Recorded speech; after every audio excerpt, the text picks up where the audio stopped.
أعوذ بالله من الشيطان الرجيم. بسم الله الرحمن الرحيم. رب اشرح لي صدري ويسر لي أمري واحلل عقدة من لساني يفقهوا قولي. أما بعد. Pertama sekali saya Saidah Hafizah binti Muhammad Hanafi, merupakan salah seorang pelajar akademi seorang pelajar sijil pengurusan haji dan umrah intake batch 2023. Dan Alhamdulillah antara bahasan daripada 17 modul yang telah saya pelajari daripada AMTC Akademi Mutawif ini, dan juga dengan kerjasama Akademi Belajarlah, maka subhanallah saya nak membuat khulafah ataupun perkongsian berkenaan tentang falsafah penyucian jiwa ibadah haji dan umrah, di mana ia adalah sebahagian daripada modul tiga yang telah dibentangkan oleh Datuk Haji Kamal bin Haji Muhammad, iaitu 9 persiapan rohani. Tapi saya ubah sedikit kepada penyucian jiwa tentang falsafah dia, insyaAllah. Baik. Pertama sekali penyucian jiwa ibadah haji dan umrah ini saya akan kongsikan berkenaan lafaz talbiyah dan maknanya. Lafaz pertama dan maknanya. Kemudian hikmah dan falsafah haji, dan terakhir adalah penyucian jiwa, tazkiyatun nafsi. InsyaAllah yang pertama sekali kita lihat adalah lafaz talbiyah. Lafaz talbiyah yang mana disebutkan oleh orang-orang ataupun dilaungkan oleh orang-orang yang telah sampai ke Mekkatul Mukarramah, terutamanya orang yang berbuat haji, buat haji. Saat ini mereka ini sedang menyebut lafaz talbiyah ini, dan kita pun apabila mendengar lafaz talbiyah ini berkumandang seruan ini, maka bergetar hati orang-orang yang beriman. Mereka tak sabar nak datang, iaitu apa? Iaitu labbaik Allahumma labbaik, labbaik la syarika lak, labbaik innal hamda wan ni'mata lak wal mulk la syarika lak. Yang bermaksud hamba-Mu datang menyahut panggilan-Mu, ya Allah, hamba-Mu datang menyahut panggilan-Mu, Tuhan yang tiada sekutu bagimu. Hamba-Mu datang menyahut panggilan-Mu, sesungguhnya segala puji, nikmat dan kerajaan adalah keupayaan-Mu, tiada sekutu bagimu. Tuan-tuan, ini adalah lafaz talbiyah, dan makna ini subhanallah bagi orang yang sudah melakukan syahadah, orang yang sudah melakukan solat 5 waktu, berpuasa di bulan Ramadan, mengeluarkan zakat, pastinya mereka tak sabar untuk melafazkan talbiyah ini di satu tempat namanya Mekkatul Mukarramah di hadapan Kaabah, dan tak sabar untuk melaungkan labbaik Allahumma labbaik, hamba-Mu datang menyambut panggilan-Mu ya Allah. Dan subhanallah saya sendiri sebagai orang yang masih lagi belajar dan belum lagi berkemampuan dan belum lagi diberi peluang iradah Allah Subhanahu Wa Taala untuk sampai ke Mekah, pastinya hati itu sangat merindui, sangat teringin untuk sampai ke sana dan menyebut labbaik Allahumma labbaik, labbaik la syarika lak, labbaik innal hamda wan ni'mata lak wal mulk la syarika lak. Mudah-mudahan Allah Subhanahu Wa Taala memberikan segala kurniaannya, segala nikmatnya, segala bantuannya untuk saya sampai kepadanya. Mudah-mudahan dengan asbab itu juga menjadi burhan atau bukti saya menjadi burhan dan bukti saya berusaha untuk menjadi hamba-Nya yang soleh, insya-Allah. Baik, yang kemudian yang kedua adalah Allah Subhanahu Wa Taala menyeru untuk kita naik haji ini, di mana Allah Subhanahu Wa Taala sebut dalam Al-Quran surah Ali Imran ayat 97, A'udzu billahi minasyaitonir rajim. فيه آيات بينات مقام إبراهيم ومن دخله كان آمنا ولله على الناس حج البيت من استطاع إليه سبيلا ومن كفر فإن الله غني عن العالمين. Sadaqallahul Azim. Allah sebut dan Allah mewajibkan manusia mengerjakan ibadah haji dengan mengunjungi Baitullah, iaitu sesiapa yang mampu dan berkuasa sampai kepadanya. Subhanallah, ayat ini adalah ayat di mana menjadi wajib kepada sesiapa yang telah diberi kemampuan oleh Allah, diberi kuasa oleh Allah untuk sampai kepada ibadah haji dan umrah. Dan subhanallah, doakan mudah-mudahan saya terpilih juga di satu saat nanti, insya-Allah. Amin. Baik, di sini saya maklumkan ada 10 hikmah falsafah haji saya boleh khulasahkan ataupun notakan. Yang pertama sekali adalah berkenaan tentang pengorbanan. Di mana pengorbanan ini adalah berkorban dari sudut masa, berkorban duit, berkorban banyak perkara lah, berkorban jiwa dan raga kita lah untuk mengerjakan haji, ibadah haji dan umrah supaya kita mendapat haji yang mabrur. Yang kedua adalah pengampunan dosa. Saya yakin dan percaya kita manusia ni pastinya diciptakan dengan penuh tabiat berkeluh kesah, tabiat apa ni suka merungut, tabiat yang kadang-kadang membuat dosa secara tersembunyi, kadang-kadang tak perasan. Jadi pastinya kita dari satu fasa kehidupan kita daripada zaman kanak-kanak, remaja, dewasa sehinggalah kita di saat ini sekarang pastinya ada dosa-dosa yang kita sedang buat yang kita tak sedar ataupun dosa yang kita memang tahu tu dosa. Jadi pastinya bagi orang yang beriman kita nak pergi kepada haji dan umrah tujuannya adalah untuk kita mendapat pengampunan daripada segala dosa-dosa yang kita lakukan. Dan yang ketiga, antara hikmahnya adalah kita melihat persamaan. Di sana kita akan melihat semua orang adalah sama di sisi Allah Subhanahu Allah Subhanahu Wa Taala hanya melihat hati dan jiwa kita, adakah kita takwa ataupun sebaliknya. Mudah-mudahan kita pergi ke sana persamaan yang kita lihat ini adalah persamaan takwa dan kita akan berusaha untuk sama-sama untuk jadi manusia yang bertakwa. Walaupun sebenarnya kita lihat ada orang yang hitam, ada orang yang gelap, ada orang yang putih, ada orang yang ada macam-macam jenis manusia berada di sana, tetapi mereka di sana kita mencari persamaan dan di sana juga Allah Subhanahu Wa Taala menyuruh kita untuk melihat apa ni bangsa-bangsa yang Allah Subhanahu Wa Taala ciptakan ini tujuannya adalah untuk mencari persamaan, itu mencari Allah Subhanahu Wa Taala. Yang keempat adalah satu cita-cita. Ya, dan saya yakin dan percaya cita-cita kita adalah mencari redha Allah Subhanahu Wa Taala. Irji'i ila rabbika radiyatan mardiyah. Kita ada satu cita-cita itu untuk kembali kepada Allah dengan apa ni kembali kepada Allah dengan penuh keredaan dan Allah redha kepada kita. Dan yang kelima adalah sabar dan tabah. Sabar dalam apa sahaja ujian. Mungkin ujian masa sebelum kita datang, sebab ujian masa kita dah datang, ujian masa kita dah balik daripada haji dan umrah. Ya, subhanallah kita kena tabah dengan ujian tersebut, sabar dengan ujian tersebut. Mudah-mudahan dengan sabar dan tabah yang kita peroleh, yang kita cuba apa ni garap daripada haji dan umrah ini memberikan kita asbab untuk menolak kita masuk ke dalam syurga Allah Subhanahu Wa Taala. Kemudian di sana juga ada hikmah persaudaraan ni, macam saya sebutkan tadi persamaan di sana.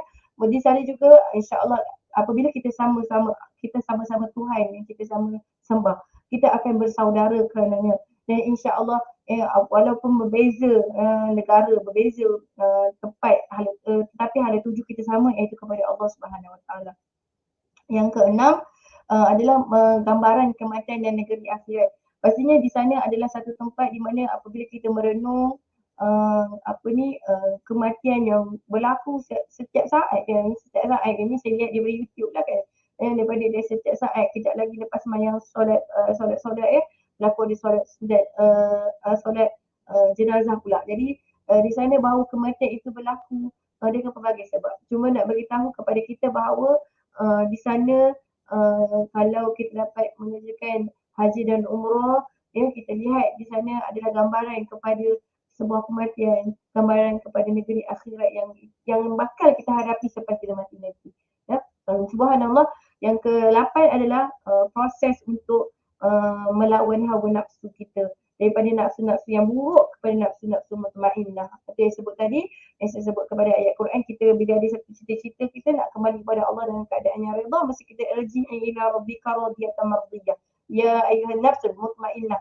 Sebelum tu sebut wahai orang-orang yang jiwanya tenang, mutmainnah, daripada nafsu yang buruk kepada nafsu mutmainnah. Nafsu kita ni perlu dilawan, dia dididik, dilatih supaya pergi kepada nafsu mutmainnah. Ya, dan seterusnya di sana juga ada hikmah falsafah haji dekat sana yang kita dapat fadilah, dapat kelebihan yang mana kelebihan itu mungkin tak ada di Malaysia.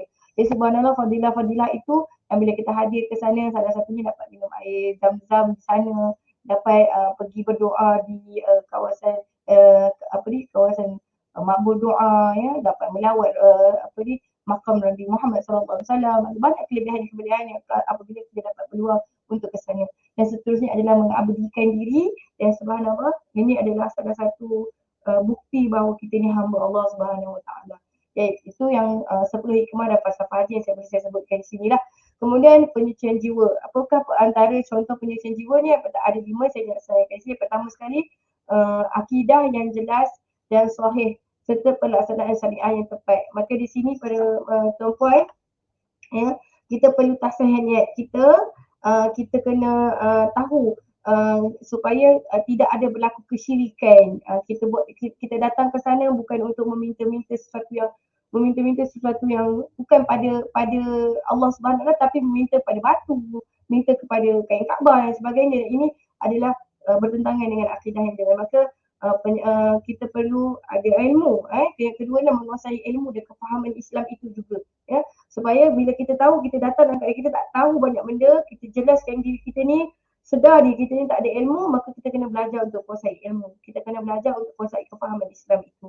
Dan yang ketiga sekali adalah amalkan amalan sunat. So amalan sunat contohnya di sini adalah qiyamul lail, banyakkan berdoa, buat kebaikan, baca Quran dan sebagainya.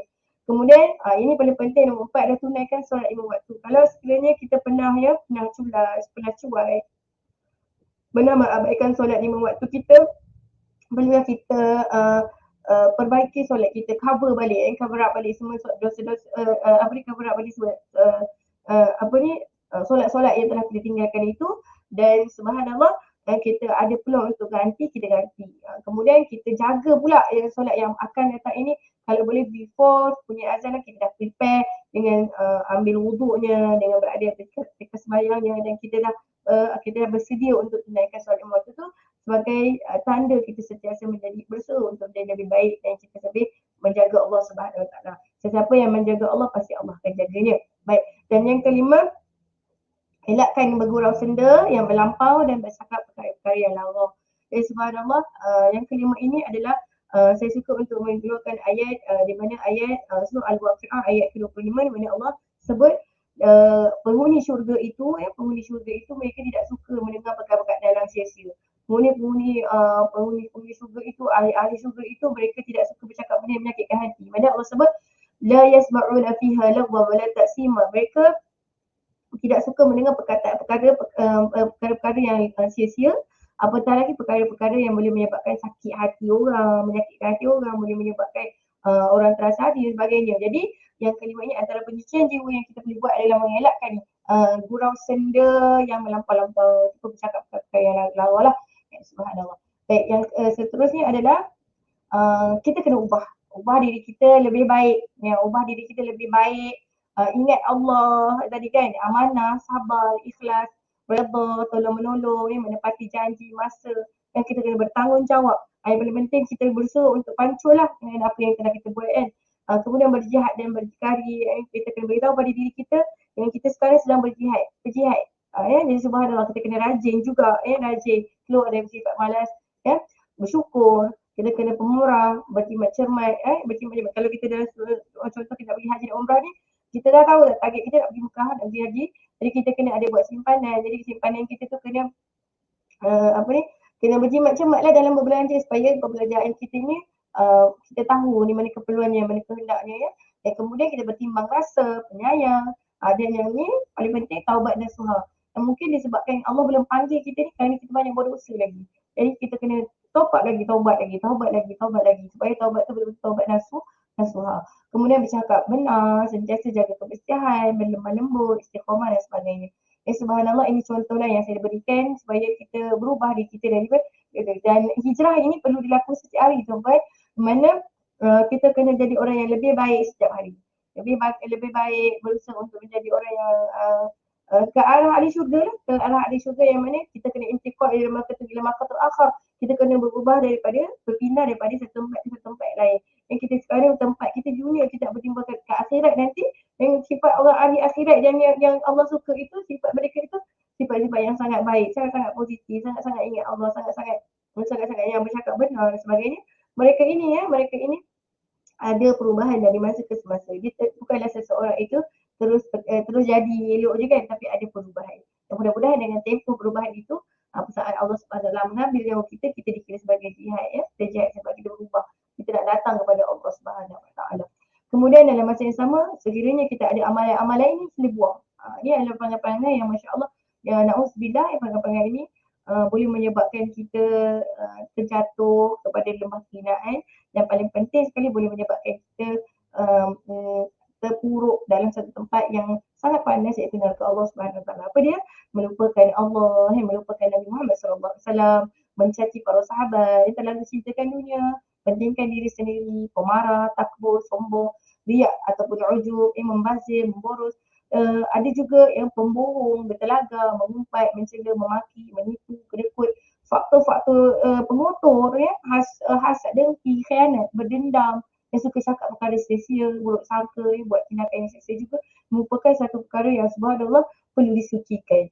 Jadi subhanallah, sebelum kita buat haji dan umrah, kita kena sucikan. Kalau kita ada perangai-perangai macam ni, cuba belajar buang sikit demi sikit. Dan subhanallah, mudah-mudahan dengan sebab kita nak pergi kepada Allah, yang Allah lihat niat kita, dan niat kita ni perkara paling penting lah. Innamal a'malu binniyat wa innamal likulli ma nawa. Faman hajir faman hijratu ila Allah fa hijratu ila Allah wa rasulih. Siapa yang berhijrah kerana Allah Subhanahu Wa Taala, niatnya kerana Allah dan Rasul, maka dia akan dapat Allah dan Rasulnya. Tapi kalau sebaliknya, na'udzubillah min zalik, dia akan dapat sebaliknya. Jadi subhanallah, itu yang perlu kita tahu, iaitu kita kena perbetulkan tasrih niat kita, perbetulkan niat kita, persiapkan diri kita supaya kita layak ya untuk mendapat haji mabrur insya-Allah, ataupun kita dapat umrah yang makbulah insya-Allah. Amin amin ya rabbal alamin. Okey, dan yang terakhir sekali, saya mengucapkan ribuan terima kasih kepada pihak AMTC ataupun Akademi Mutawif, dan juga atas kerjasama Akademi Belajarlah, dan juga barisan-barisan pelaksana kerana telah menjayakan program yang saya rasa sangat gemilang, sangat bagus ini, kerana saya dapat banyak ilmu, banyak input yang yang mana saya sendiri berasa ingin berubah menjadi lebih baik, dan saya sendiri berusaha untuk menjadi tetamu Allah. Mudah-mudahan satu masa nanti dengan keadaan penuh kesediaan ilmu, penuh kesediaan semangat, penuh kesediaan material dan sebagainya, mudah-mudahan jazakallahu khairan katsira, itulah selain-lainnya saya sebutkan kepada pihak pentadbir semua. Semoga Allah mengampunkan semua dosa kita, dan Allah memberikan keazahan dan juga barakah kepada anda semua. Jadi terima kasih banyak-banyak. Saya Saidah Hafizah binti Muhammad Nafi, salah seorang pelajar CJ Pengurusan Haji dan Umrah Mac 2023. Saya mengucapkan selamat Hari Raya Aidiladha, dan Assalamualaikum warahmatullahi wabarakatuh.